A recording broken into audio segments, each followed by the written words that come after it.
মিউনিসিপ্যালিটির chairman মহাবীর রহমান, দক্ষিণ Dinajpur Trinamool Congress youth কংগ্রেসের Trinamool minority সেলের শাহেনশা মোল্লা সেল, এছাড়াও আমাদের ইউথ কংগ্রেস, ছাত্র পরিষদ, তৃণমূল, আমাদের কৃষি ক্ষেত মজদুর সংঘ, সমস্ত সংগঠন থেকে শুরু করে বুথ, ব্লক, পঞ্চায়েত, জেলা, আমার পেছনেও যারা বসে আছে তারাও পার্টির সকলে অ্যাসেট, নিচেও যারা বসে আছেন আমার আসল সম্পদ, যারা মা মাটি মানুষ এবং তৃণমূল কংগ্রেসের নেতাভিত্তিক দল নয়, আমার কর্মীরাই হচ্ছে আমার দলের সবচেয়ে বড় সম্পদ। আমি তাদের স্যালুট জানাই, প্রণাম জানাই, জোহার জানাই, সালাম জানাই। বিএলএ 1-2 অনেক কাজ করেছে, দিন রাত বিএলওরা যেমন করেছেন, ইআরওরা যেমন করেছেন। আমি অনেক পরিবার মারা গেছে, প্রতিদিন 2-3 জন করে আত্মহত্যা করছেন। পরশুদিন একজন ইআরও মারা গেছেন, আত্মহত্যা করেছেন। আমি দুঃখিত, মর্মাহত, শোকাহত। এই প্রথম সবার নাম কেটে দিয়েছে। আমি রাস্তার পথে তো 5 দিন ধর্ণা দিয়েছি। আমি দিল্লিতে সুপ্রিম কোর্টে ছুটে গিয়েছিলাম। কেন জানেন? আমি ছুটে গিয়েছিলাম একটাই কারণে, যাদের 60 লক্ষ ভোট বাদ দেওয়া হয়েছে সেই ভোট এবং 58 লক্ষ আগে বাদ দেওয়া হয়েছে বিজেপির কথায়, সেই মানুষ যাতে ভোট দিতে পারে। এখনো পর্যন্ত 22 লক্ষ লোকের ভোটে নাম উঠেছে আমি শুনেছি। এটাও জেনে রাখবেন, আমাদের সুপ্রিম কোর্টে কেস করার জন্য সবার নাম বাদ দিয়ে দিয়েছিল। আগামী দিন আমি চাই বিএলও 1রা যেভাবে কাজ করেছেন, বিএলএ 1, বিএলএ 2 সেইভাবে একদিকে মিটিং মিছিল চলবে, কিন্তু এই কাজটা খুব গুরুত্বপূর্ণ। যার যার নাম কেটেছে ইমিডিয়েট তার ফর্ম ফিল আপ করে অ্যাডজুডিকেশনে যারা আছে, যাদের নাম বাদ দিয়েছে তাদের নামগুলো আপনারা অনলাইনেও অ্যাপিল করতে পারেন ট্রিব্যুনালের কাছে, আপনারা মেলেও করতে পারেন, আপনারা দলের কাছেও দিতে পারেন। তারপরে তাদের জন্য লড়াই করবার জন্য মনে রাখবেন, আগের যে 13টা ডকুমেন্ট ছিল তাছাড়াও সুপ্রিম কোর্ট বলে দিয়েছে অন্যান্য ডকুমেন্টও যা আছে নিয়ে যাবেন, এবং যদি কারো নাম বাদ দিয়ে থাকে তাকে প্রমাণ করতে হবে কেন বাদ দিয়েছে। এই কাজটা দয়া করে প্রত্যেকে, যার নাম নেই, আত্মহননের পথ বেছে না নিয়ে মনে রাখবেন, অধিকার রক্ষার লড়াইয়ে আপনার ভোটাধিকার আপনাকে ছিনিয়ে আনতে হবে। এটা আপনার সাংবিধানিক অধিকার, এটা আপনার বাঁচার অধিকার।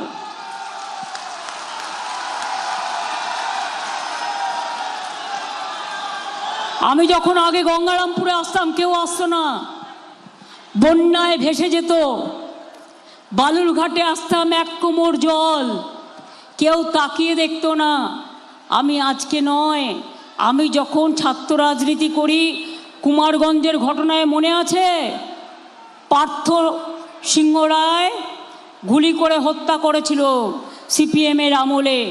তারপর 100 ছাত্রছাত্রীকে 100 জনকে গ্রেপ্তার করে রেখে দিয়েছিল। শিক্ষক হত্যার প্রতিবাদ করতে গিয়েছিল, শিক্ষক মারার। তারপরে তারা জেলে ছিল। আমি হঠাৎ একদিন ঘুরতে ঘুরতে এলাম রায়গঞ্জে, খবরটা শুনে। আমার সাথে সেদিন বিপ্লবদা ছিল। আমি বললাম এদের ছাড়াতে হবে। বিপ্লবদা বলল কি করে? আর আপনি তো একজন আইনজীবী, এখানকার বিখ্যাত বালুরঘাটের সবচেয়ে ইম্পর্টেন্ট আইনজীবী কে? তখন বিপ্লবদা আমাকে বলল আমাদের শঙ্কর চক্রবর্তী। আমি বললাম এখন রাত্রির 11টা বাজে, ওরা তো ঘুমিয়ে পড়েছে, তাহলে কি করে ওনাকে ধরবো? এবার আমরা ওনার বাড়ি গেলাম ঝুঁকি নিয়ে। দেখছি দরজা জানলা সব বন্ধ, ন্যাচারালি রাত হয়ে গেছে।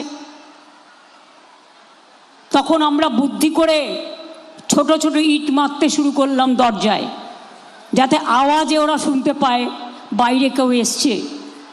ছোট্ট ছোট্ট ঢিলের আওয়াজ শুনে শঙ্কর দ্বারা দরজা খুলে দিলেন।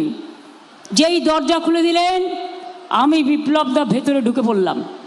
ঢুকে পড়ে শঙ্করদাকে বললাম, কালকে আপনাকে দাঁড়াতে হবে বালুরঘাটে, আর আমরা আপনার সাথে থাকব। আমি বালুরঘাটের সুভাষকে বললাম, এই আমিও লয়ার আছি, আমাকে একটা কোর্টের গ্রাউন্ড এনে দাও। ওরা আমাকে একটা গ্রাউন্ড এনে দিল। আমার হিলিতে প্রোগ্রাম ছিল 2টোয়, আমি 10টায় প্রোগ্রাম করে বেরিয়ে এলাম।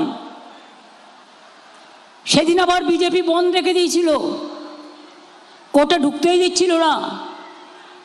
আমাদের ছাড়া অত সহজ নয় আর আমাদের আটকে দেয়া। আমরা সব ঢুকে গেলাম কোর্টে। প্রায় বালুরঘাটের 100 জন আইনজীবী, শঙ্করদা, বিপ্লবদা, আমি, সুভাষ সবাই ছিলাম। সেদিন আবার আমাদের এসডিও ঘেরাও ছিল, 1 লক্ষ লোক বাইরে জমায়েত হয়েছিল। তারপরে আমরা কোর্টে কেস করে সেই ছাত্রদের আমরা ছাড়িয়ে দিয়েছিলাম সেদিন। তাই মনে রাখবেন, এ ঘটনা আমার কাছে নতুন নয়। বালুরঘাট আমি বারবার এসছি, গঙ্গারামপুর এসছি, বুনিয়াদপুর এসছি। বর্ষা হলেই 1 কোমর করে জল, আর আজকে পুরো রাস্তাঘাট তৈরি হয়ে গেছে। আজকে কিন্তু আর এই জলটা জমে না। কি মা বোনেরা, আমি ঠিক বলছি কি ভুল বলছি? আপনাদের দীর্ঘদিনের দাবি পড়েছিল 1 লাখি বালুরঘাট, কে করে দিয়েছিল? আমি যখন রেল মিনিস্টার ছিলাম, ওই প্রজেক্টটা আমি চালু করে টেনে গিয়েছিলাম। বালুরঘাটের নাট্য একাডেমি থেকে শুরু করে মিউজিয়াম, নাটকের জায়গা, গঙ্গারাম থেকে শুরু করে এই বুনিয়াদপুরে আমি একটা ওয়াগান ইন্ডাস্ট্রি দিয়েছিলাম। বিজেপি সরকার বাংলা বিরোধী, ওরা করেনি। কুমারগঞ্জ থেকে শুরু করে, বুনিয়াদপুর থেকে শুরু করে, হরিরামপুর থেকে শুরু করে, কুশমন্ডি থেকে শুরু করে আমি সব জায়গায় গেছি। আমার কাছে নতুন কিছু নয়। আমি আপনাদের কাছে বলতে চাই, আগামী নির্বাচনে সবাই প্রস্তুত হতেন তো? শুনুন, আমার কাছে একটা খবর এসছে, অনেক এলাকায় বিজেপির এজেন্সি থেকে গিয়ে বলছে আমরা ব্যাংকের থেকে এসছি, আপনারা আপনাদের অ্যাকাউন্ট নাম্বারটা দিন, আমরা টাকা দেব। এবার 500 টাকা ঢোকাবে আর আপনার ব্যাংকের অ্যাকাউন্টে যা আছে সবটা নিয়ে নেবে। ভুলেও কেউ ব্যাংক অ্যাকাউন্ট কাউকে দেবেন না, বুঝলেন? কিছু মাথায় ঢুকেছে? এসব বিজেপির খেলা চক্রান্ত। লোকসভায় তো মাত্র 3000 ভোটে আমরা হেরেছি। আপনারা চেষ্টা করেছিলেন, বিজেপি জিতেছে। কি করেছে? এমনকি বালুরঘাট থেকে একজন ভদ্রলোক ছিলেন, তাকেও বাদ দিয়ে দিয়েছে, টিকিট দেয়নি। এরা ভদ্রলোক চায় না, এরা ভালো লোক চায় না।